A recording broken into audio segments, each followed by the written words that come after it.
আকস্মিক প্রবল বর্ষণ ও শিলাবৃষ্টিতে বিপর্যস্ত বেঙ্গালুরু।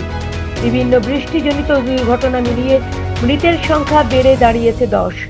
প্রত্যক্ষদর্শীদের বক্তব্য, সন্ধ্যায় আচমকা ঝোড়ো হাওয়ার সঙ্গে শুরু হয় মুষলধারে বৃষ্টি। নিরাপদ আশ্রয়ের খোঁজে বহু পথচারী ও হকার ওই হাসপাতালের পুরনো দেওয়াল ধরে দাঁড়ান। সেই সময় আচমকা ভেঙে পড়ে কংক্রিটের প্রাচীরটি এবং মুহূর্তে ধ্বংসস্তূপের নিচে চাপা পড়েন অনেকে।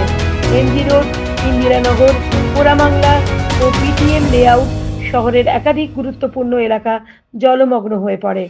নিচু অঞ্চলগুলিতে জলস্তর 2 থেকে 3 ফুট পর্যন্ত পৌঁছে যায়। কর্তৃপক্ষ জানিয়েছে, সন্ধ্যার মধ্যে অন্তত 170টি গাছ উপড়ে পড়েছে এবং 408টি গাছের ডাল ভেঙে গেছে। একটি ভাইরাল ভিডিওতে দেখা যাচ্ছে জলমগ্ন রাস্তা চিরে এগিয়ে চলেছে একটি সিটি বাস, কিন্তু সেই দৃশ্য মুহূর্তেই আতঙ্কে পরিণত হয় যখন প্রবল বৃষ্টির জল স্রোতের মতো বাসের ভেতরে ঢুকে পড়তে শুরু করে।